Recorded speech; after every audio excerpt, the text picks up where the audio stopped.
আলুর পরোটা খেতে ভালোবাসে না এমন মানুষ তো নেই বললেই চলে। আলুর পরোটা আমরা প্রায়শই সকালে জলখাবারে বা রাতে ডিনারেও কিন্তু বানিয়ে খেয়ে থাকি। তবে কি আলু রুটি কখনো বানানো হয়েছে? আলু রুটি বানিয়ে যাকেই খাবে সে তো এই রুটির ফ্যান হয়ে যাবে। একদম নরম তুলতুলে সফট মাখনের মতন এই রুটি সত্যিই কোনো তুলনাই নেই। রুটি বানাতে গেলে যাদের রুটি শক্ত হয়ে যায় তাদের উদ্দেশ্যে আজকে বানিয়ে নিলাম আলুর রুটি। ভীষণ নরম তুলতুলে, যেটা দুটো আঙুল লাগবে ছিঁড়তে। প্রত্যেকটা রুটি হবে ফুলকো ফুলকো, হাতে মুঠো করে যতক্ষণ খুশি রাখতে পারবে। রুটিগুলো ছিঁড়েও যাবে না, ভেঙেও যাবে না। সকালে বানিয়ে রাত পর্যন্ত একদম নরম তুলতুলে সফট থাকবে। আর এই রুটিগুলো খাওয়ার জন্য বিশেষ কোনো তরকারিও লাগবে না, শুধু খেতে এতটা অপূর্ব টেস্টি লাগে যে তোমরা বাড়িতে বানালে নিজেরাই বুঝতে পারবে। নমস্কার, বেঙ্গলি পাকশালায় তোমাদের সকলকে স্বাগত জানিয়ে আজকের রেসিপি শুরু করছি আলুর রুটি। সবার প্রথমে এখানে আমি দুটো আলু গোটা অবস্থাতে সিদ্ধ করে নিয়েছিলাম, খোসা সমেত সিদ্ধ করে নিয়েছি। প্রেসার কুকারে একটা সিটি দিয়ে নিয়েছিলাম। তারপরে আলুটা সিদ্ধ হয়ে যাওয়ার পর খোসাটা ছাড়িয়ে এখন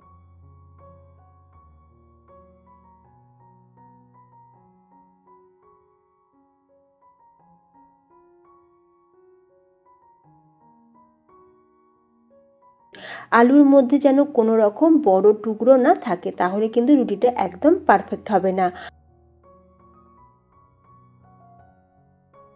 একটা বোলের মধ্যে নিয়ে নিয়েছি 1 চামচ চিনি আর 2 চামচ গুঁড়ো দুধ।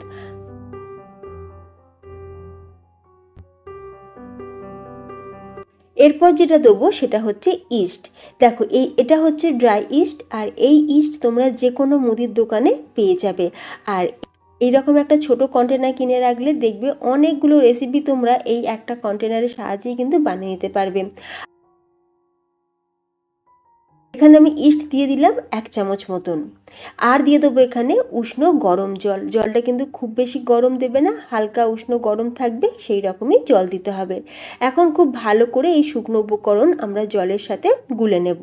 আচ্ছা, আমি এখানে গুঁড়ো দুধ দিয়ে করছি, তোমরা চাইলে গুঁড়ো দুধের পরিবর্তে উষ্ণ গরম লিকুইড দুধও ব্যবহার করতে পারো। যদি হাতের কাছে গুঁড়ো দুধ না থাকে তাহলে তোমরা লিকুইড দুধ দিয়েও করতে পারো, তবে আমি প্রেফার করব গুঁড়ো দুধ দিয়ে করলে এর টেস্টটা কিন্তু বেশ ভালো আসে। এবার খুব ভালো করে শুকনো উপকরণগুলোকে মিশিয়ে নিয়ে 10 মিনিট চাপা দিয়ে রেখে দেবো। ফিরে এলাম 10 মিনিট পর, আর তোমরা দেখতেই পাচ্ছ ইস্ট কিন্তু বেশ ভালো মতন ফার্মেন্ট হয়ে গেছে। এবার আমরা গ্রেট করে রাখা আলু এই ইস্টের মধ্যে দিয়ে খুব ভালো করে একবার মেখে নেব। আলু দেওয়ার সাথে সাথে একটু লবণও দিয়ে দিলাম। যদি আলুর মধ্যে কোনো রকম ছোটো টুকরো থেকে যায় তাহলে সেটাকেও খুব ভালো করে একটু মেখে নিতে হবে বা ভেঙে নিতে হবে। আলুটা ইস্টের সাথে খুব ভালো করে মেখে নিয়েছি। এরপর নিয়ে নেবো এখানে ময়দা। তোমরা চাইলে আটা দিয়েও করতে পারো, তবে আজকে আমি ময়দা দিয়েই বানাচ্ছি। এখানে আমি যতটা আলু নিয়েছি তার থেকে একটু বেশি পরিমাণে নিয়েছি ময়দা, কারণ আলুর থেকে ময়দার পরিমাণটা একটু বেশি রাখতে হবে, তাহলেই রুটিগুলো একদম পারফেক্ট তৈরি হবে। তবে আলুর পরিমাণ কিন্তু কখনোই বেশি রাখবে না ময়দার থেকে, তাহলে রুটিগুলো কিন্তু একদমই পারফেক্ট হবে না, রুটিগুলো ছিঁড়ে যাবে। এখন কি করব, খুব ভালো করে আমরা ময়দাটা মেখে নেব। আমার একটু উষ্ণ গরম জল লেগেছিল, তো আমি এখানে মোটামুটি ওই 1 টেবিল চামচ পরিমাণে উষ্ণ গরম জল দিয়ে খুব ভালো করে ময়দাটা মেখে নিয়েছি। খুব বেশি কিন্তু জলের ব্যবহার একদমই করবে না। আচ্ছা, এরপর সামান্য একটুখানি তেল দিয়ে দিলাম। তেল দিয়ে এইভাবে একটুখানি গোল মতন করে আমরা এখন ময়দাটাকে রেখে দেবো 15 মিনিট যে কোনো গরম জায়গাতে। এখন 15 মিনিট ময়দাটাকে এইভাবেই রেস্টে রেখে দেবো। 15 মিনিট পর তোমরা দেখতেই পাচ্ছ ময়দা কিন্তু খুব ভালোভাবে ফুলে গেছে। এখন কি করব, আরও একবার ময়দাটা একটু মেখে নেব। আর এই সময় দেখো ময়দাটা কিন্তু বেশ নরম, তাই অল্প সামান্য গুঁড়ো ময়দা নিয়ে এখন আমরা কি করব, ময়দাটাকে ভালো করে একটু মেখে নিয়ে এখন রুটি লেচি কেটে নেব। ঠিক বাড়িতে যেরকম আমরা রুটি বানানোর জন্য লেচি কাটি সেই রকমও করতে পারো, বা তার থেকে একটু বড় সাইজেও রাখতে পারো। আমি একটু বড় সাইজেই লেচিগুলোকে রেখেছি। প্রত্যেকটা লেচি কেটে নেওয়ার পর হাত দিয়ে একটু গোল গোল করে নিয়েছি, তাতে করে রুটিটা আমাদের একদম পুরো গোল আর পারফেক্ট তৈরি হবে। এরপর রুটিগুলোকে বেলে নেব। তো শুকনো ময়দা ছড়িয়ে এখন কি করব, রুটিগুলোকে খুব সুন্দর করে বেলে নিচ্ছি। এই রুটি একবার বানিয়ে যাকেই খাবে সে কিন্তু রেসিপি জানতে চাইবে। আর আমার তো মনে হয় যে এই রকম রুটি আগে কখনোই হয়তো বানিয়ে খাওয়া হয়নি।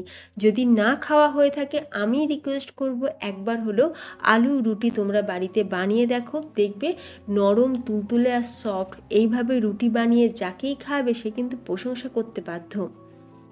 তো একটা রুটি বেলা হয়ে গেছে, এবার আমরা গরম তাওয়াতে রুটিগুলোকে সেঁকে নেব।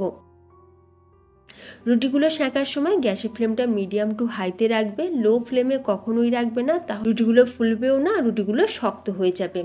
তো মিডিয়াম টু হাই ফ্লেমে আমরা রুটিগুলোকে ভালোভাবে ভেজে নিচ্ছি। আর তোমরা দেখতেই পাচ্ছ রুটিগুলো কত সুন্দরভাবে কিন্তু ফুলে উঠেছে, একদম পুরো ফুটবলের মতন।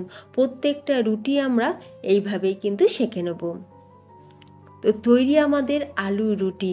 এইভাবে হাত দিয়ে মুঠো করে চেপে ধরে তোমরা যতক্ষণ খুশি রাখতে পারো, একটাও রুটি ভাঙবেও না, ছিঁড়বেও না, এতটাই নরম আর সফট। এইভাবে রুটি তোমরা আগে কে কে বানিয়েছো আমাকে অবশ্যই কমেন্টে জানাতে পারো। আজকের রেসিপি তোমাদের কেমন লাগলো সেটাও কিন্তু আমাকে কমেন্টে জানিও। রেসিপিটা ভালো লাগলে বাড়িতে একবার নির্ঝঞ্ঝাটে এইরকম রুটি বানিয়ে নিতে পারো। যাদের রুটি বানানোর পর রুটিগুলো শক্ত হয়ে যায় তাদের জন্য আমি সাজেস্ট করব একবার এইভাবে আলু রুটি বানিয়ে পরিবারের সকলকে একদম তাক লাগিয়ে দাও। এইভাবে বানিয়ে যাকেই খাওয়াবে সে কিন্তু বারবার খেতে চাইবে। একটা রুটি আমি তোমাদের ছিঁড়েও দেখাচ্ছি, তোমরা দেখে বুঝতেই পারছো যে প্রত্যেকটা রুটি একদম পুরো ফুটবলের মতন ফুলকো ফুলকো তৈরি হয়েছে। গরম গরম আলু রুটির সাথে এইরকম নিরামিষ মাখানা কারি দেখেই খেতে ইচ্ছা করছে। তাহলে ফ্রেন্ডস আর দেরি কিসের, তোমরাও ঝটপট করে এইরকমভাবে বানিয়ে নাও আর বানিয়ে আমাকে কমেন্টে জানিও তোমাদের কেমন লাগলো। আজকের রেসিপিটা ভালো লাগলে লাইক, শেয়ার আর চ্যানেলটা সাবস্ক্রাইব করে নিতে কিন্তু একদমই ভুলো না। তাহলে ফ্রেন্ডস ভিডিওটা এখানেই শেষ করলাম, দেখা হবে নতুন কোনো রেসিপির সাথে। ধন্যবাদ।